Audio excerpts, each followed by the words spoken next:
Hi guys, welcome back to GP Reactions. Hope you're well, hope you're having a great week. And as always, thank you for subscribing. So I'm going to be reacting now to a Stranglers track called 5 Minutes. And this was taken from the album No More Heroes. I've never heard this track before. I know a number of Stranglers tracks. There's quite a few I haven't heard. And this is definitely one of them. It reached number 11 in 1978 and it entered the UK Top 40 on 4th of February, so I know it's kind of like a commercial success, and this is kind of like a really good placing in the UK Top 44 for Stranglers. Yeah, it's no mean feat to kind of reach number 11 back then.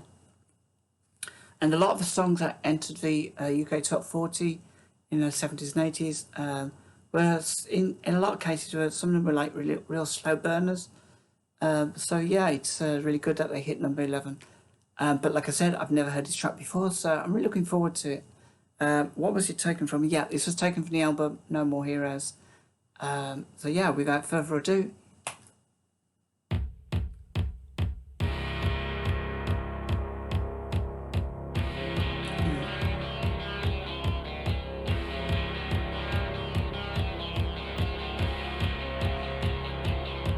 God, I'm loving the beginning of this.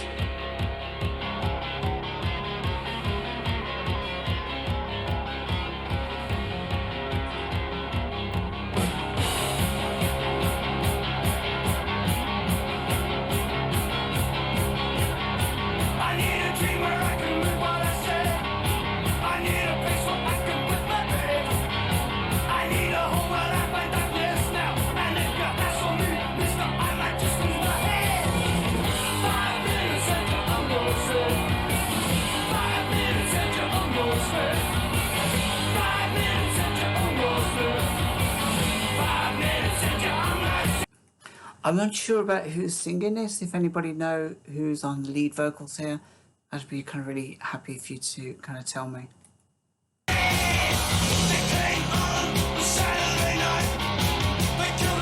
Let's just put that back.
So that was the Stranglers with 5 minutes, and I think as a kid would say, that is a banger.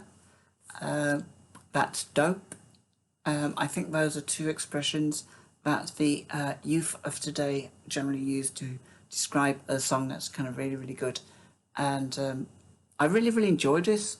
I love the keys all the way through it.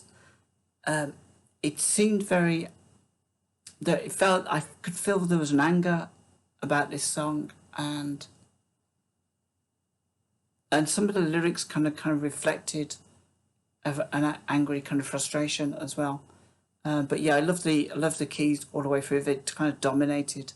Is it Dave? Was it Dave Greenfield on keyboards? And I think he passed away not so long back as well, which was sad. This is one of those songs that would have sounded kind of great live. I'm not sure if this ever appeared on Top of the Pops. I did pick up some of the lyrics on this, and I kind of thought to myself, like a little way through, that I could see that this being the kind of song that would be banned from being performed on Top of the Pops. I might be wrong, but like I said, it would probably sound great live. So I'm going to dive straight into the lyrics because I'm really kind of curious about these. And also, I'm just going to take a minute out to kind of quickly kind of Google this song to see if there's something like deeper about this song. It felt like it was very personal. Hi, so I came back. So yeah, it's kind of really sort of horrible story behind this, and I'm sure I've read kind of two sort of slightly kind of conflicting events of where JJ Burnell was, but essentially this is a song about a friend of his. I think she was a flatmate or a housemate, and she was raped by some guys while he was away, and I think and the conflicting bit was he was either touring Reading One, or he was just away on a gig somewhere in London, and I think the whole song was his frustration about wanting to kind of find these guys and get some sort of revenge on them. Some say I should hate them all, but I say that wouldn't help at all. I just want to find those guys, that's all. I just want to find those guys, that's all.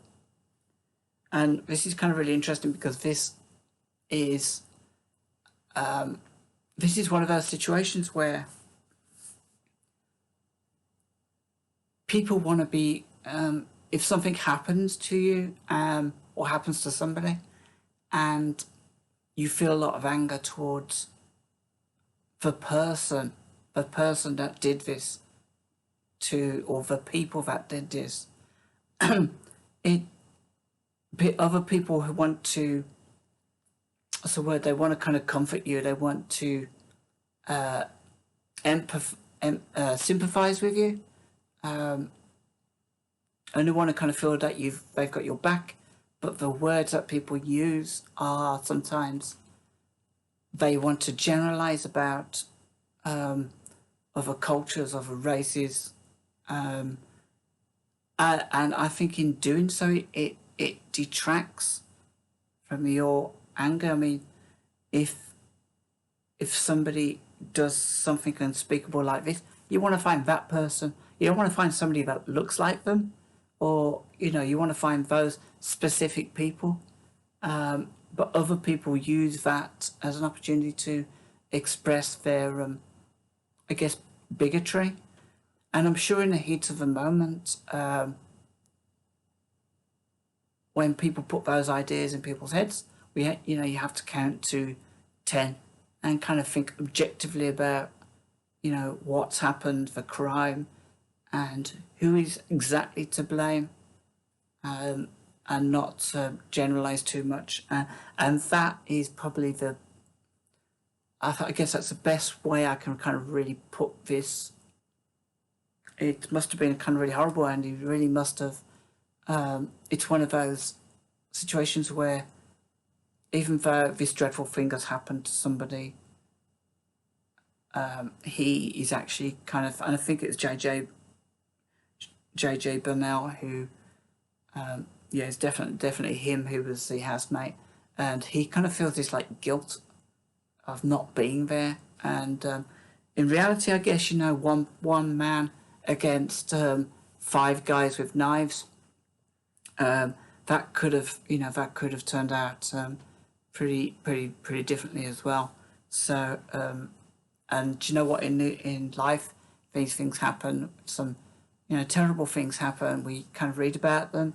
Sometimes if we're really unlucky, we'll experience them. You know, it might be some people we know, and we have to look at these. We have to look at these things within that bubble, within that context of what happened and who was responsible, rather than you know, kind of lash the blame around, if you like. Yeah, it's a really interesting song, and I kind of felt that anger and that frustration throughout the song. I'm not sure exactly what the 5 minutes refers to. If anybody knows any more about this story, please let me know what the 5 minutes refers to. But the rest of it, you can quite imagine. I just want to find those guys, that's all. I just want to find those guys, that's all.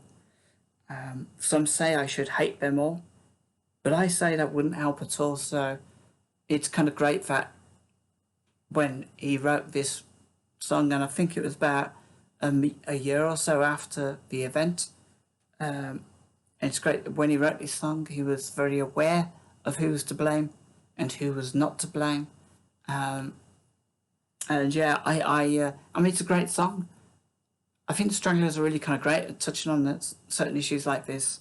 So guys, even though the lyrical content of this song was quite shocking, I think it's, you know, we need, you know, this is what music's about. It's about experiences. It's about things that happen to people, about things that happen to you. And when these artists can, you know, maybe exercise the demon within them by recording something like this, then you kind of have to applaud that, because it's you know, it's very difficult sometimes to express our experiences or the way we feel about something, and this song kind of really sure sums up how he kind of maybe felt about it. It was actually written by Dave Greenfield, which I thought was interesting. That's why I kind of a little bit confused that Dave Greenfield wrote this, but it was J.J. Burnell's experience. And I'm guessing maybe it was too sore of an experience for J.J. Burnell to kind of put it into his own words. And often the person who's listening to somebody talking about an experience has a bit more objectivity about it. I kind of look forward to some more Stranglers. There seems to be so much Stranglers that I don't know about. And they all seem to have an interesting take on life, which is what I love. So guys, let me know what you think. Join me in the comments below, and any other information about this song you can think of. I'd love to know. I'm still unsure of who was singing it. That is a question. So yeah, if you can answer that. Until next time, take care of yourselves and have a great week.